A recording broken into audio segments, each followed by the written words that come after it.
Okay बच्चों, continue करते हैं। आज का सेशन इकाई 2 की बात कर रहे थे, जिसमें सत्र 2 को डिस्कस करना था। सत्र दो उगाने के मीडिया और नर्सरी बेड तैयार करना। ठीक है, कक्षा 11 फ्लोरिकल्चरिस्ट की बात कर रहे थे। तो जल्दी से चैनल को लाइक सब्सक्राइब कर लीजिए और बेल आइकन को प्रेस कर लीजिए, ताकि आपको सारे नोटिफिकेशन समय पर उपलब्ध हो सके, है ना। आज के देखते हैं क्वेश्चन आंसर कौन कौन से हैं। पहला क्वेश्चन है, एक बढ़ने हुए, ये गलत लिखा है ना, एक बढ़ते हुए माध्यम क्या है। एक बढ़ने वाला माध्यम क्या है, इसके प्रकारों को सूचीबद्ध करें। ठीक है, तो बढ़ने वाला माध्यम क्या होता है, ठीक है, इसके प्रकारों को सूचीबद्ध करना है। ठीक, तो इसको पढ़ लेते हैं। बढ़ने के लिए माध्यम, ग्रोइंग मीडिया।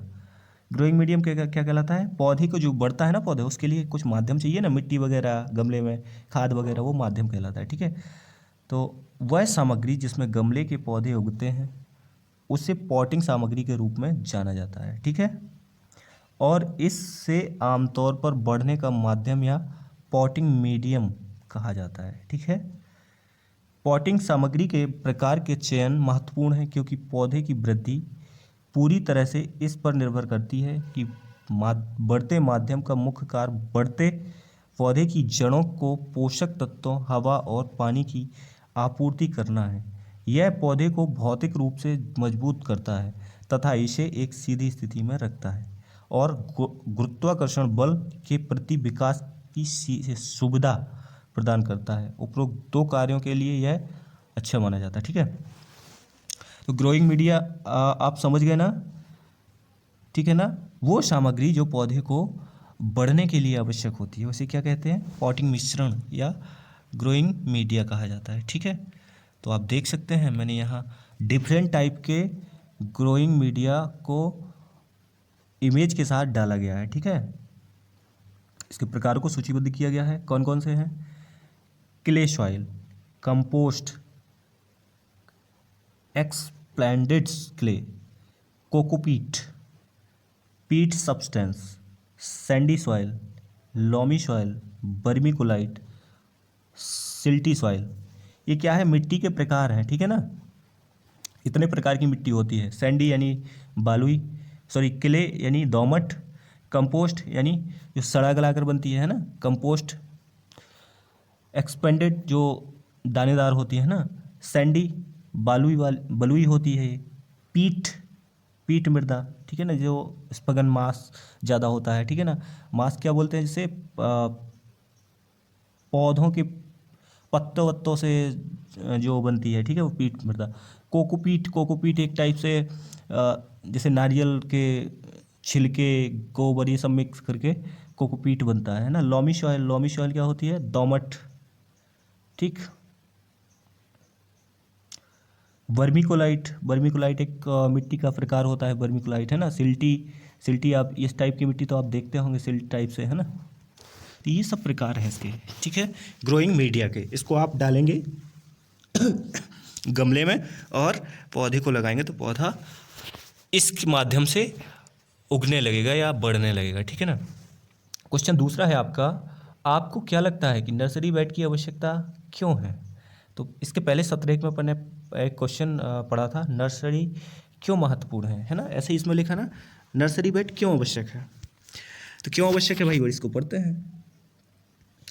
नर्सरी बेड और उसका महत्व। एक नर्सरी बेड भूमि का एक अच्छी तरह से तैयार टुकड़ा है जिसका उपयोग पौध या पौधरोपण सामग्री को उगाने के लिए किया जाता है। यह शुरुआती पौधे के विकास के लिए एक अस्थायी स्थान के रूप में कार्य करता है। नर्सरी बेड से मुख्य खेत तक विकास के एक निश्चित अवस्था में पौध प्रत्यारोपित किया जाता है। नर्सरी बेड 1 मीटर चौड़ाई का एक छोटा भूखंड है जहां बीज को बारीकी से बोया जाता है। ठीक है ना, इसमें वही चीज़ लिखी है जो नर्सरी में अपन करते हैं। ठीक है, मैं आपको दिखाया था नर्सरी को, तो ये नर्सरी आप देख सकते हैं। ठीक, चूँकि ये हाईटेक नर्सरी है, बड़ी नर्सरी है, इसको आप ग्रीन हाउस में लगाते हैं, है ना। तो इस टाइप से नर्सरी बेड आप को तैयार करते हैं। ठीक है ना बच्चों। तो नर्सरी बेड का महत्व आप समझ गए होंगे, बहुत सारा महत्व है। ठीक है, पौधे उगाने के लिए, उसके विकास के लिए। ठीक है, और प्रत्यारोपण करते समय, ठीक है ना, पौधे की आप उसमें से जो आपका हेल्दी और स्वस्थ पौधा है उसको आप निकाल के दूसरी जगह लगा सकते हैं, ठीक है ना। जो सही नहीं है उसको हटा सकते हैं। ऐसा फील्ड पे आप नहीं कर सकते, खेतों में आप नहीं कर सकते हैं, नर्सरी में बस कर सकते हैं। अगला क्वेश्चन है, एक नर्सरी में उर्वरक डालने की विभिन्न तरीके का वर्णन करें। अब नर्सरी तो आपने बो दी, ठीक है ना। अब आपको उर्वरक डालना है। उर्वरक क्या कहलाते हैं? ऐसे सब्सटेंस जो फैक्ट्रियों में तैयार किए जाते हैं, केमिकल सिस्टम्स है, ठीक है, उर्वरक कहलाते हैं। अब इनको डालना है तो कैसे डालेंगे भैया आप? इसके तरीके हैं बहुत सारे। बेसल अनुप्रयोग। बेसल अनुप्रयोग क्या कहलाता है आपको केवल समझते जाना है बच्चों, ठीक है ना। इसको पढ़ते हैं। नर्सरी बेड की तैयारी के समय या बीजों की बुवाई के समय उर्वरक के अनुप्रयोग को बेसल एप्लीकेशन, आधारभूत ड्रेसिंग कहा जाता है। इस विधि में उर्वरकों को नर्सरी बेड में समान रूप से फैलाया जाता है और मिट्टी में मिलाया जाता है। यह विधि फास्फोरस पोटास युक्त उर्वरकों के लिए उपयुक्त है, ठीक है। इसमें क्या करते, इसमें क्या फास्फोरस पोटास हाँ, इन सब उर्वरकों को क्या करते हैं? डालते हैं। बेसल एप्लीकेशन, बेसल यानी बीज के साथ बोते हैं। देख सकते हैं आप, ये साथ में नीचे जड़ में डालते हैं ना, ठीक। तो बीज के साथ भी डालते हैं और जो बेसल जड़ में डालते हैं उसे क्या बोलते हैं? बेसल एप्लीकेशन, ठीक। कई बार हम बीज के साथ डाल देते हैं या बीज उगा देते हैं उसकी जड़ में डाल देते हैं, ठीक। ये डाला गया है, आप देख सकते हैं हाथ के द्वारा उर्वरक को। तो ये बेसल एप्लीकेशन है। दूसरा है टॉप ड्रेसिंग। टॉप ड्रेसिंग क्या है? उर्वरकों के विशेष रूप से नाइट्रोजन उर्वरकों का फैलाव खड़ी फसल में बढ़ते पौधों के लिए आसानी से उपलब्ध रूप से करने के तरीकों को शीर्ष ड्रेसिंग या टॉप ड्रेसिंग कहते हैं, ठीक है। टॉप ड्रेसिंग क्या है मैं दिखाता हूँ आपको।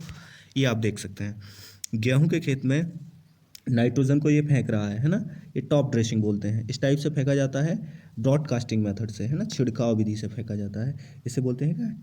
टॉप ड्रेसिंग, ठीक। समझ गए होंगे आप। बेसल ड्रेसिंग और टॉप ड्रेसिंग दोनों अलग अलग हैं, दोनों को आपको जानना है, नाम भी जानना है और बच्चे इनको ध्यान रखना है, ठीक है। बेसल एप्लीकेशन और टॉप ड्रेसिंग। अगला है पड़ीय छिड़काव। पड़ीय छिड़काव, ठीक है, तो इसको पढ़ लेते हैं पड़ीय छिड़काव को। यह नर्सरी फसलों के लिए उर्वरक डालने का एक तरीका है, विशेष रूप से सब्जियों फूलों के पौधों के लिए केवल पोषक तत्वों जैसे नाइट्रोजन सूक्ष्म पोषक तत्वों को फॉलियर एप्लीकेशन के माध्यम से लागू किया जा सकता है। यदि पौधों पर सूक्ष्म पोषक तत्वों आयरन, मैग्नीज, जिंक, कॉपर की कमी के कारण फसल खराब हो जाती है तो यह पड़ीय छिड़काव द्वारा ठीक किया जा सकता है। इसके लिए कुछ निश्चित पोषक तत्वों की कम सांद्रता और पर्याप्त फॉलियर फीडिंग की उपलब्धता जैसी सावधानियां रखनी होती हैं, ठीक है। तो पड़ीय छिड़काव क्या कहलाता है? ये देख सकते हैं आप, पौधों को स्प्रे मशीन द्वारा, ठीक है ना, स्प्रे करके, ठीक, नैपसेक स्प्रेयर का यूज़ करके या दूसरे स्प्रेयर का यूज़ करके आप छिड़काव करते हैं। जो पड़ीय छिड़काव, पत्तियों पे जो छिड़काव करते हैं, ठीक है ना, उसे क्या बोलते हैं? फॉलियर फीडिंग या फॉलियर एप्लीकेशन या पड़ीय छिड़काव, ठीक है ना बच्चों। आप समझ गए होंगे तीनों को। पहला कौन सा था? Basal application. दूसरा कौन सा था? Top dressing. तीसरा कौन सा था? पड़ीय छिड़काव या फॉलियर एप्लीकेशन। तीनों को ध्यान रखना है आपको। इतने ही आपके उर्वरक डालने के तरीके हैं, ठीक है ना, केवल 3 आपको ध्यान रखना है अच्छे से। इनकी इमेज सेट कर लेना है दिमाग में। क्वेश्चन चौथा है, मिट्टी सौरीकरण क्या है? मिट्टी का सौरीकरण क्या है? ये क्वेश्चन आया था, ठीक है। तो सोलेराइजेशन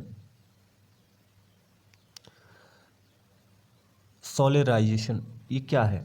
मिट्टी का सौरीकरण, इस विधि में मिट्टी या माध्यम का तापमान इतना ऊंचा 47 डिग्री से इससे अधिक उठाया जाता है कि पीड़ित इफेक्टेड या ऊष्मीय इनक्यूबेटेड कीट नियंत्रण या नष्ट हो जाते हैं। यह एक भौतिक विधि है जो सूर्य की ऊर्जा का उपयोग तापमान बढ़ाने हेतु उपयोग की जाती है। यह आमतौर पर उष्णकटिबंधीय और उपोष्णकटिबंधीय भारत में अपनाया जाता है। यह ग्रीष्मकाल के दौरान सूर्य बहुत गर्म हो जाता है, ठीक है। तो बच्चे क्या करते हैं इसमें, क्या करते हैं बच्चों, अपन इसमें क्या करते हैं, सूरज की रोशनी में मिट्टी को खुला छोड़ देते हैं हाई टेम्परेचर पर, 47 से अधिक टेम्परेचर पर। इससे क्या होता है, मिट्टी में कीड़ों के लार्वा अंडे, ये सब क्या होते हैं, नष्ट हो जाते हैं, ताकि आगे जो फसल बोते हैं तो उसमें वो कीट नहीं होते हैं, नियंत्रित हो जाते हैं, कंट्रोल हो जाते हैं, ठीक ना। तो उत्तर भारत में सबसे ज़्यादा क्या करते हैं, यूज़ करते हैं, ठीक है ना, उष्ण और उपोष्ण कटिबंधीय में, ठीक है।